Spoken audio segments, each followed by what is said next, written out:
Breakfast ready কর। হ্যাঁ করছি। मम्मी হুম? আমি রেডি ব্রেকফাস্ট প্লিজ বসো, তোমার ড্যাডিকে ডাকো। Daddy come quick breakfast ready coming বেটা।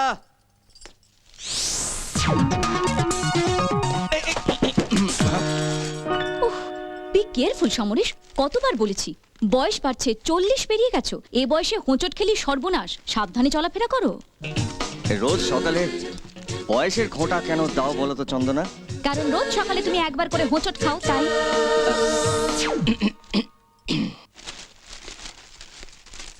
আরে না না, ওটা হোঁচট নয়, স্লিপ, পাটা স্লিপ করে গেছিল। সেটা তো আরো খারাপ, এখন পা স্লিপ করলেই স্লিপ ডিস্ক, সারাটা জীবন বিছানায়। ও মাই গড তোমরা একটু ঝগড়াটা বন্ধ করলে আমি ড্যাডিকে গুড মর্নিংটা বলতে পারি ওহো, I am so sorry darling, good morning. শোনো, আজ একটু তাড়াতাড়ি বাড়ি ফিরো তো।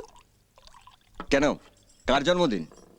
জন্মদিন নয়, মৃত্যুদিন আমার। আশ্চর্য, কাল রাত্রে অত করে বললাম আজ বাবা মার 35তম বিবাহ বার্ষিকী, তাই ওই বাড়িতে একটা ছোটখাটো পার্টি। হুম। পার্টি আছে। আমি ভাবলাম তুমি অন্য কোনো কথা বলছো। আরে আমার শ্বশুর মশাই আমাকে এত ভালোবাসেন, ওনার 35তম বিবাহ বার্ষিকীতে যাব না, তাই কি কখনো হয়? Right dad right. জানো চন্দনা, কাল রাত্রে তোমাকে আমি বলতে ভুলে গেছি, আজকে আমার একটু ফিরতে দেরি হবে, আমার একটা মিটিং আছে। লেকচার না দিয়ে একটু ঝেড়ে কাশো তো, তুমি পার্টিতে আসছো কি আসছো না? না না, অবশ্যই আসবো, তবে আমার একটু দেরি হবে, বরং তোমরা চলে যাও, আমি মিটিংটা শেষ করে ওখানে পৌঁছে যাব।